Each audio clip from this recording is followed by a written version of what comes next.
upgrading to someone younger and better in bed. My name's Adam, I'm 50. I've been married to Stephanie for 8 years. I found that note on the kitchen counter at 6 in the morning. She was gone. The bed looked untouched. The house felt oddly hollow, as if she'd removed more than just her clothes. I stood there with the scrap of paper in my hand, read it twice, folded it once, and set it down beside my coffee mug. The words burned, sure, but under the hurt there was another feeling I didn't expect, a strange lightness, like whatever charade we'd been living had finally been ripped away. Stephanie had always been reckless with money, maxed cards, mysterious shopping binges, bills turning up unpaid that I'd smoothed over more times than I cared to count. Her father, Gerald, used to joke that she inherited her mother's looks and her grandfather's spending habits. Nobody was laughing now. The last 6 months had been worse. Secretive about her phone, late nights with flimsy explanations, little lies that added up. When I asked where she'd been, she snapped as if I was conducting an interrogation, not just trying to figure out why dinner sat cold on the table. Conversations that mattered evaporated until we barely spoke at all. I walked to the window and stared at the driveway. Her car was gone, of course. Also missing, the jewelry box from the top drawer and the envelope of emergency cash I kept in my desk. She'd been thorough. My phone buzzed. A text from Gerald. Everything okay with you too? Stephanie called last night, sounded upset. I stared at it a long time before typing back. We'll figure it out. But standing alone in my silent kitchen, I felt a creeping certainty that things were about to get a whole lot more complicated before they got easier. Stephanie could be vindictive when she was angry. If she thought hurt could be measured in dollars, she was about to learn what real damage looked like. I poured another cup of coffee and sat at the table. The note seemed almost rehearsed, not only cruel, but calculated, as if she'd planned this exit for weeks. The appliances hummed. The clock ticked. My own breathing sounded too loud in the empty house. Everything outwardly normal, and yet nothing would be the same again. Gerald Brixton built Zen Global from a single manufacturing plant in Birmingham into a multi-million-dollar concern that supplied industrial equipment across the Southeast. He was the sort of man who remembered employees' names, worked with his crews on Saturdays, and never asked anyone to do what he wouldn't do himself. At our wedding he pulled me aside and said, "Adam, I like that you work with your hands. Stephanie needs someone steady." Back then, I'd been managing construction crews for 15 years. Gerald and I understood one another. We both believed in earning everything. Stephanie was different. Pretty charming, raised with money after her mother died when she was 12. Gerald tried to make up for that loss by giving her whatever she wanted: college, cars, credit cards, with open limits. It was love, but also a mistake. 3 years ago he asked me to meet him privately. "I need a favor," he said, closing the office door. He explained he wanted to set up a joint account with me for business purchases and equipment, a place to park funds for big purchases and expansion planning. He'd been uneasy about putting large sums where Stephanie could easily access them. She was on many family accounts and had been asking questions about retirement and liquid assets lately. "Don't tell her," he said. "She'd get upset thinking I don't trust her." But money changes people, Adam. I've worked too hard to have it slip away. We kept it quiet. The account held nearly $200,000 earmarked for equipment and growth. Only Gerald and I had access. The bank paperwork listed it as a business partnership between Gerald Brixton and Adam Wesley. At the time I thought it sensible. Over the months I began to notice little things. Stephanie rifling through my wallet while I pretended to sleep. Casual questions about Gerald's company. Offhand remarks about investments, probes disguised as small talk. Standing now in my empty kitchen, those conversations didn't feel innocent anymore. They looked like reconnaissance. By 9, the phone started ringing in earnest. First, an automated fraud alert from TrueSpire. Attempted withdrawal of $5,000 from an account, ending in 7,392. I hung up, puzzled that number wasn't one of my accounts. 10 minutes later, another call from a different bank. Unauthorized activity on account, ending in 8,847. A few minutes after that, a credit card company. A new card maxed out $12,000 charged in 2 hours at luxury retailers downtown. When I told the rep I hadn't made those purchases, she asked for my social and then said, "Sir, this card was opened 3 months ago with your information. The authorized user is listed as Stephanie Wesley. Did you add her?" "No," I said. "I've never seen that card." I sank into a chair. Stephanie hadn't only left the marriage. She was methodically attacking every account she could find. Credit lines, cards, and any dollar she could access. My phone rang again. It was Gerald. "Adam." His voice came through strained. "I need you to explain something." My bank called. Someone's been withdrawing from our joint account. Large sums. My stomach dropped cold. How large? I asked. $50,000 this morning. Another $30,000 20 minutes later. He sounded stunned. They're cash withdrawals at different branches. The bank says whoever made them had access to the account numbers. A clock ticked in my ear. It hit me then. Stephanie had been going through my things, my desk, my files, getting the numbers. She thought she was stealing from me. In reality, she was siphoning from her own father. Gerald, I said slowly. She left me this morning. She's trying to hurt me, but she doesn't know about our arrangement. She thinks that account belongs to me. On the other end there was a stunned silence. Then a whisper. You're telling me my daughter is stealing from me to spite her husband? That's exactly what I'm telling you, I said. Another pause. How much access does she have? All of it, I answered. She has access to my desk, my computer, my papers. If she copied the info, Jesus. Gerald breathed. By noon, Gerald and I were in the bank manager's office watching surveillance footage loop on a monitor. There she was, unmistakable. Stephanie, sliding a driver's license across the counter, withdrawing cash. 3 transactions, 3 branches, $80,000 in a single morning. How is this possible? Gerald asked the manager, a thin man named Roberts, adjusting his glasses. This is a business account. She shouldn't have access, Gerald said, incredulous. The manager paled slightly, fingers hovering over the keyboard. He clicked until the footage paused on her profile. Sir, he began. And then, as if explaining the obvious to someone still in denial, she had all the account information, numbers, routing codes, even the security questions. When Simone has that level of detail, we assume they're an authorized user. Roberts looked uncomfortable. Plus, she's your daughter. The teller recognized the last name. Gerald's face was stone. She's not authorized on this. Only Mr. Wesley and myself. Why, understand that now, sir. We've frozen the account immediately, but I'm afraid there's only about $40,000 left of the original balance. $160,000. Gone in one morning. Gerald turned tone. Where else could she have gotten a I thought about the past few months. She's been in my office at home. Goes through my desk when she thinks I'm not. The account statements come tough house. Have you confronted her about theft? I can't find her. Her phone goes straight to voicemail. She's not at. I called and they said she took personal time off. Roberts cleared his. Gentlemen, I should mention that we're required to report this to the. This amount constitutes grand theft, and since it's from abusing this account, there may be additional charges. Gerald was quiet for a long time. Then her said, do what you have to do. We'll work out of the bank into the afternoon heat. Gerald stopped next to his truck and looked at me with an expression I'd never seen before. Hurt, but also something harder. Adam, I need you to understand something. That money wasn't just sitting there. I was planning to use it for equipment purchase next month. New machinery that would have created 12 jobs. Now I have to figure out how to cover payroll while you sort this mess out.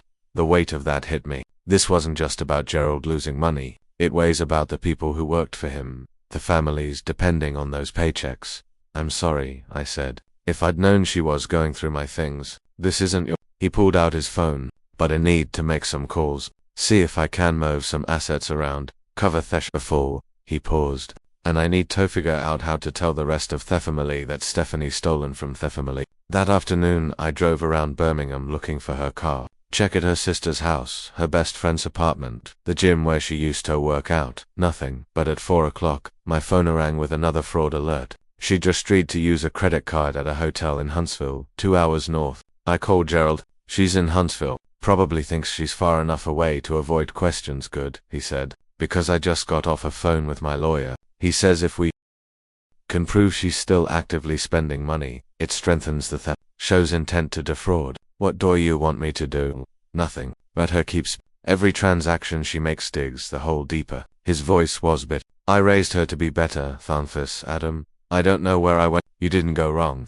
You trusted your daughter. Yeah, he said. I did. And no, I have to live with the. That evening Gerald called an emergency family meeting at Thee's house. His sister Janet, his brother-in-law Marcus, and Stephanie Ocean's brother Tyler all showed up confused and worried. Gerald had told them it was about Stephanie, but nothing more. I sat in the living room where I'd spent countless Sunday dinners listening to Gerald explain everything. The joint account, the theft, the police report filed that afternoon. The family listened in stunned silence. Wait, Tyler said, when Gerald finished. You're saying Stephanie stole money from Thebes? Our business. $160,000, Gerald said quietly. Money that was earmarked for expansion, for new money that would have secure jobs for people who've been with us for years. Janet spoke up. But why would she do that? She doesn't need money. You've always taken care of her.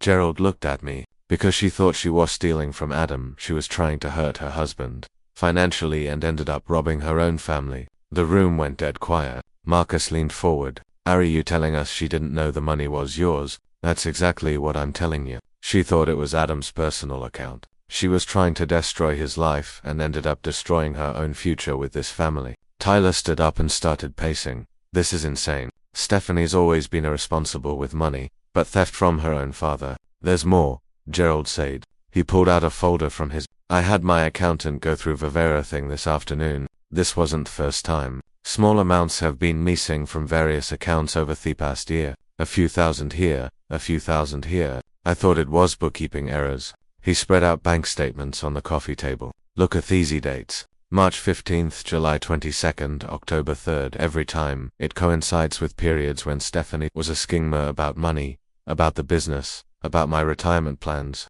Janet picked up one of the statements. You think she's been stealing from you for a year. I think she's been testing the waters.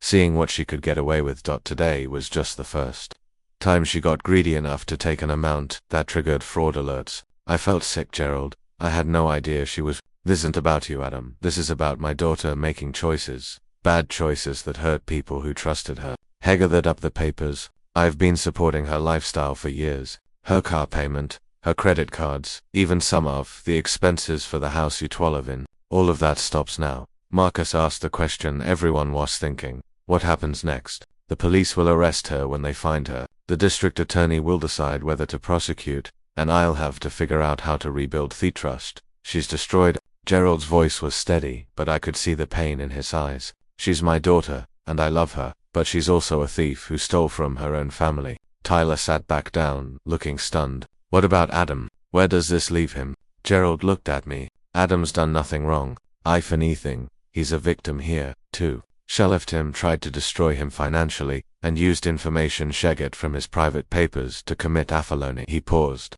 As far as I'm concerned, Adam's still family. Stephanie's the one who chose to leave. The words hit me harder than I'd expected. After 8 years of marriage, I was about to lose a wife, but keep a The next morning, Detective Harrison called to tell me he'd found Stephanie. She'd been arrested at a luxury spa in Huntsville trying to pay for a week-long retreat with one of the stolen credit cards. She was being held on charges of grand theft, credit card fraud, and embezzlement. She wants to talk to you, Detective Harrison said. Says she has information that might help her case. I drove to the Madison County Jail. Stephanie was waiting in Asmal room wearing an orange jumpsuit, her hair pulled back and her face puffy from crying. She looked different, smaller.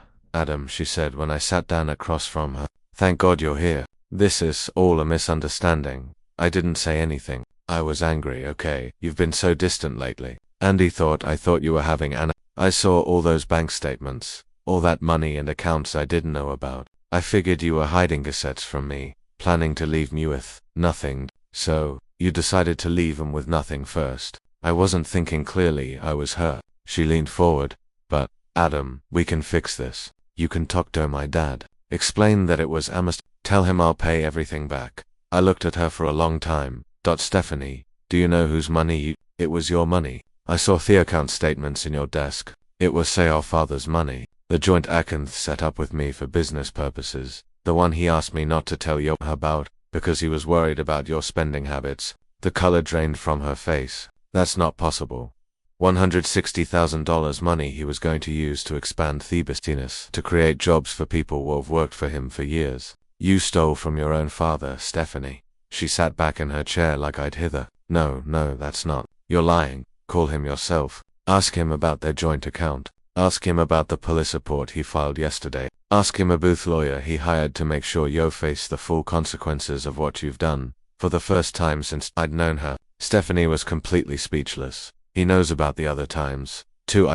The smaller amounts over the past year. He had his accountant trace everything. It wasn't bookkeeping as Stephanie. It was theft. She started crying then. Not the pretty tears she used when she wanted something, but ugly, desperate sobs. Adam, you have to help me. I'm his daughter. He won't let them send me to. He already has. You made your choice when you decided to hurt me. Now you get to live with the consequences. I stood up to leave. Adam, wait, please. What about us? What about our marriage? I looked back at her one last time. You ended our marriage when you wrote that. You ended your relationship with your family when you stole their money.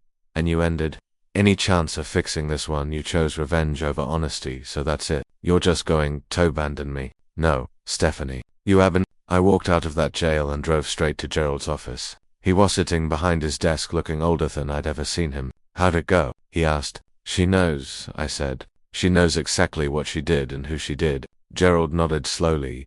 Good Mabano.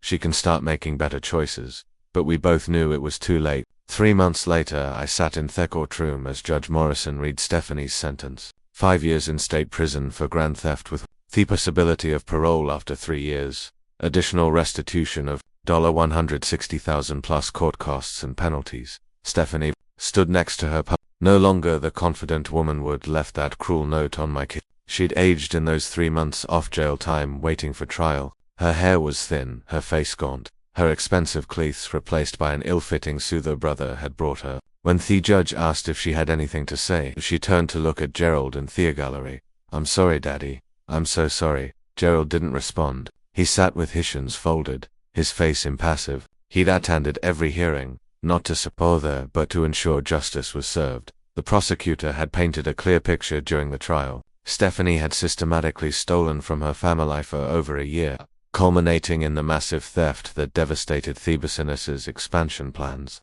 The 12 jobs Gerald had planned to create were postponed indefinitely. 2 long-term employees had to be laid off because of financial shortfall. Tyler testified about the family trust that had been revoked, removing Stephanie from any. Janet spoke about the shame Stephanie had brought to the family. Gerald himself took the stand to explain how his daughter's betrayal had forced him to mortgage his own home to keep the business solvent. But the most damaging testimony came from the bank. Every transaction, every withdrawal, every fraudulent charge was documented with timestamps and security. The evidence was overwhelming. As the bailiff led Stephanie away in handcuffs, she looked back one more time, not at her family, not at me, but at the courtroom door she'd never walked through as a free woman for years to come. The gavel fell with a sharp crack that echoed through the silent room. Outside the courthouse, Gerald and I stood in the afternoon sun. The family had already left, unable to watch their daughter and sister taken away. But Gerald had waited. It's finished, he said quietly. How are you? Better than I expected. He looked older, but somehow steadier. I keep thinking about the people at the plant. Good people who work hard, who depend on steady paychecks. She put all of that at risk for what? To hurt you because she was angry. Wu walked to our trucks in silence. Gerald stopped at his door and turned back to home. Adam, I want you to know something. What she did doesn't change how I feel about you. You're still family as far as I'm concerned. More family than she's been lately. I appreciate that, Gerald, more than you know. The business is going to recover. It'll take time, but we'll rebuild. And when we do, I want you to consider coming to work for us. We could use someone with your skills and integrity. I thought about that empty house I'd been living in. The divorce papers I'd signed 2 weeks earlier. The fresh start I'd been. Let me think about it. Take all the time you need. 6 months later, Stephanie's appeals were denied. The conviction stood. Gerald's business had recovered enough to hire back Theladoff employees and even add to new. The expansion project was back on track. As for me, I kept the house and started over. Stephanie lost a Veritin, her family, her freedom, and a need claim to the life she'd tried to destroy out of spite. In the end, her cruel note about upgrading to someone better had been prophetic, just not in the way she'd intended. I had upgraded to a life without lies, without someone who would steal from her own father to settle. As cord. Sometimes the best revenge is simply letting someone destroy themselves while you watch from a safe distance.